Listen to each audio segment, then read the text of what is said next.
The sprawling terrace of our family's Hamptons estate overlooked manicured gardens that stretched toward the Atlantic Ocean, where the late afternoon sun cast golden light across the perfectly maintained lawn. I stood quietly at the stone railing, watching the waves crash against the private beach below while my parents hosted their annual summer gathering for our extended family and their wealthy social circle. The sound of champagne glasses clinking and sophisticated laughter drifted across the terrace as guests admired the estate that had been in our family for 3 generations. My mother, Eleanor, glided between guests in her custom Chanel dress, her diamond tennis bracelet catching the sunlight as she gestured toward the restored 19th-century mansion behind us. "Charles and I have worked so hard to preserve this family legacy," she announced to a group of admirers, her voice carrying that particular tone she used when she wanted to sound both humble and proud. "Every detail has been lovingly maintained for future generations." My father, Charles, stood near the outdoor bar that had been set up for the occasion, regaling his golf partners with stories about his latest business acquisitions while occasionally glancing in my direction with barely concealed disapproval.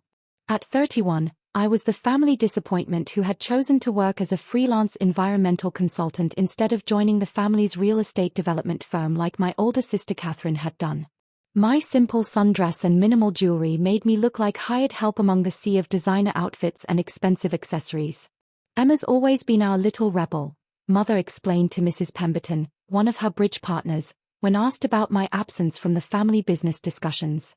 "She insists on pursuing her environmental causes instead of focusing on building real wealth and status like Catherine has done so successfully." Catherine herself was holding court near the infinity pool, describing her latest luxury condo development project to a captivated audience of potential investors. Her Hermes bag sat prominently on the table beside her, and her engagement ring, a 5-carat diamond that Dad had helped finance, sparkled as she gestured enthusiastically about profit margins and market projections. "The environmental impact assessments are just bureaucratic nonsense," Catherine was saying, her voice carrying across the terrace. "We have ways of expediting those processes when you know the right people and have sufficient financial influence." I continued watching the ocean, accustomed to being treated like an afterthought at these family gatherings. What none of them knew was that my environmental consulting work was actually a carefully constructed cover for something much more substantial and legally complex that had been developing behind the scenes for years. "Emma." Dad's voice boomed across the terrace, cutting through the polite conversation. "Come over here and explain to the Hendersons why you've chosen to waste your expensive education on tree hugging instead of contributing meaningfully to the family business empire." I turned and walked slowly toward the group, feeling the weight of their collective judgment. Mr. Henderson, a prominent investment banker, looked me up and down with barely concealed condescension. "Environmental work can be quite fulfilling," I said diplomatically, "when you care about preserving natural resources for future generations." "Fulfilling doesn't pay for estates like this," Mrs. Henderson observed with a laugh, gesturing toward the mansion. "I suppose it's fortunate you have family wealth to fall back on." The comment hung in the air like smoke from an expensive cigar. Dad's expression darkened, and I could see him preparing to make one of his pronouncements that he thought would teach me a valuable lesson about family responsibility and financial priorities. "Actually," Dad said loudly, ensuring that nearby conversations would pause to listen, "Emma needs to understand something important about family wealth and inheritance expectations." His voice carried the authority he was accustomed to wielding in boardrooms and family discussions alike. The terrace grew quieter as guests sensed drama unfolding. Mother set down her champagne glass and moved closer, her face showing a mixture of anticipation and concern. "You've made your choices, Emma," Dad announced, his voice growing louder and more theatrical. "You've rejected everything this family stands for: our business values, our wealth-building strategies, our commitment to financial success. You've chosen to pursue meaningless environmental work instead of contributing to our legacy." I remained silent, watching his face grow redder as he worked himself into what I recognized as one of his calculated rage performances designed to shame me into compliance. "Well, let me make something crystal clear," he continued, his voice reaching a crescendo that could be heard across the entire terrace. "You'll get nothing when we die. Not this estate, not our investments, not a single dollar of inheritance. Nothing." The silence that followed was absolute. Guests stood frozen with champagne glasses halfway to their lips, clearly uncomfortable but unable to look away from the family drama unfolding before them. My phone buzzed against my palm with an encrypted message. I glanced down at the notification from my estate attorney's office and felt a smile tugging at the corners of my mouth. Estate transfer documentation complete. Legal ownership officially transferred. You now control $47.3 million in assets effective immediately. I looked up at Dad's furious face, his chest heaving with righteous indignation, and allowed myself a small, quiet smile. That's interesting timing, I said softly. Dad's champagne glass slipped from his fingers and shattered against the stone terrace. Build up a revelation. The sound of breaking crystal seemed to snap everyone out of their frozen shock. Mother rushed forward with a napkin, frantically trying to clean up the champagne and glass shards while guests began murmuring among themselves about the unprecedented family confrontation they had just witnessed. What did you just say? Dad demanded, his voice hoarse from shouting. Before I could respond, I noticed a familiar figure approaching across the terrace. Margaret Sinclair, senior partner at Sinclair, Whitman & Associates, was walking purposefully toward our group, carrying her distinctive leather briefcase and wearing the serious expression she reserved for delivering important legal news. Ms. Thompson, she called out as she approached, her voice carrying the authority of someone accustomed to handling multimillion-dollar estate transfers. I apologize for interrupting your family gathering, but the final documentation requires your immediate signature, and the timing is rather critical given the quarterly trust reporting deadlines. I'm sorry, but who exactly are you? Mother asked, her voice tight with confusion and growing alarm. Margaret Sinclair, senior partner at Sinclair, Whitman & Associates, she replied professionally, extending her business card to my parents. We specialize in complex estate planning, trust management, and high-net-worth asset transfers. I've been working with Emma for the past 18 months on a rather substantial inheritance matter. Dad's face had gone completely pale. What inheritance matter? I haven't authorized any estate transfers. Margaret opened her briefcase with practiced efficiency and pulled out a thick folder bound in blue legal covers. Mr. Thompson, I believe there may be some confusion about the ownership structure of your family assets. Are you familiar with the terms of your father's trust documentation from 1989? Of course I'm familiar with my father's trust, Dad snapped, though his voice lacked its usual confidence. I've been the primary trustee since he died.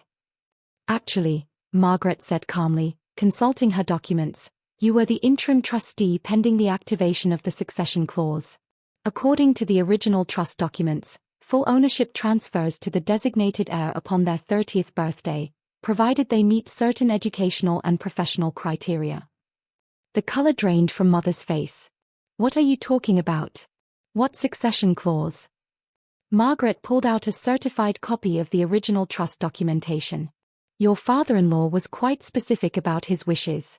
The trust was designed to transfer complete ownership to whichever grandchild demonstrated both advanced education and commitment to environmental stewardship. Emma's environmental science PhD from Stanford and her 3 years of professional conservation work triggered the automatic transfer.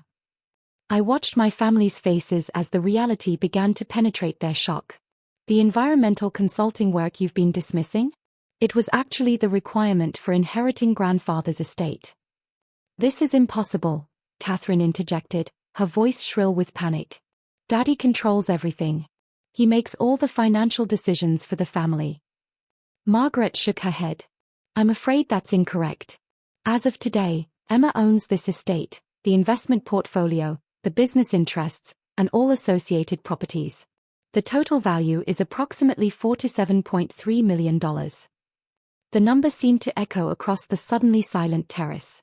Guests had stopped all pretense of polite conversation and were openly staring at our family drama unfolding like a financial soap opera. Show them the documentation, I said quietly. Margaret opened another folder and spread several official documents across the nearby table. Here's the deed transfer for the Hamptons estate, effective today. The Manhattan penthouse ownership papers. The investment portfolio transfers. And the business ownership restructuring documents. Dad lunged forward and grabbed the estate deed, his hands shaking as he read. His face went from pale to gray as he scanned the legal language. This says Emma Thompson is the sole owner. As of 11:47 a.m. this morning, Margaret confirmed. All the legal requirements were satisfied, and the automatic transfer provisions activated exactly as your father intended when he created the trust structure. Mother sank into a nearby chair, her champagne glass forgotten. But we live here. This is our home. We've maintained this estate for decades. Actually, I said gently, you've been living in grandfather's estate under the terms of his trust. Now you're living in my estate under whatever terms I choose to establish. My phone rang, and I recognized the number from my wealth management firm. Excuse me for just a moment, I said, answering the call while maintaining eye contact with my family. Miss Thompson? This is David Chen from Goldman Sachs Private Wealth Management. The asset transfers are complete, and your new portfolio is active. You now have full access to all 47.3 million in assets, including the liquid investments, real estate holdings, and business equity positions. I hung up and looked at the terrified faces surrounding me. That was my wealth management team confirming that everything is finalized. Extended confrontation. This is absolutely ridiculous, Dad exploded, though his voice cracked with desperation rather than authority. Even if this paperwork is somehow legitimate, I built this family's wealth. I managed these assets for 30 years. I deserve to maintain control. Margaret consulted another document. Mr. Thompson, according to the financial records, the estate has actually grown by only 2.3% annually under your management, while the market average was 7.8%. Your father's trust specifically required that underperformance would trigger the immediate succession clause. Catherine stood up abruptly, her designer dress rustling. This doesn't change our relationship. We're still family. Emma wouldn't actually kick us out or cut us off. Wouldn't I? I asked quietly. You've spent the last 10 years telling me I'm worthless, that my work doesn't matter, that I'm a disappointment to the family legacy. Dad just publicly disowned me in front of 50 people. We didn't mean it literally, Mother said desperately. We were trying to motivate you to join the family business.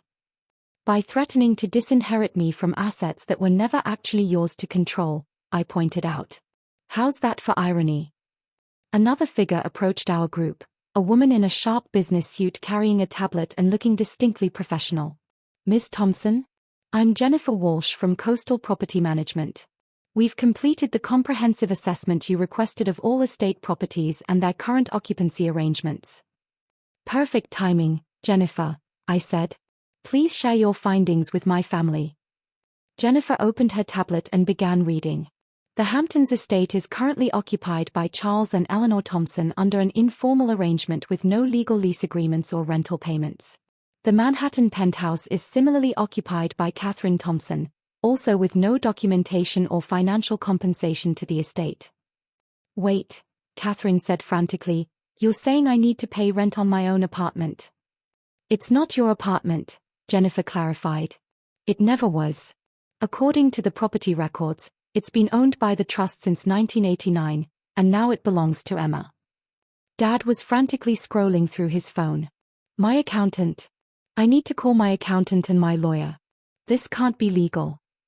By all means, I said calmly. Though you should know that your legal fees are no longer covered by the estate account, since I now control that account. Mother's face had gone completely white. Our credit cards, our bank accounts. The family accounts were trust-funded, Margaret explained. Emma now controls all trust disbursements and financial authorizations. My phone buzzed with another call. Excuse me, I said, answering. Hello, this is Emma. Ms. Thompson, this is Patricia Martinez from First National Bank. We've received the estate transfer documentation, and we need to discuss the existing authorized users on the trust accounts. Should we maintain current access levels for your family members? I looked around at the panicked faces surrounding me. Actually, Patricia, I think we need to schedule a comprehensive review of all account access and spending authorization levels. Can you temporarily freeze all existing authorizations until we can meet next week? Certainly, Ms. Thompson. All accounts will be frozen except for your personal access. I hung up and smiled at my family. That was the bank.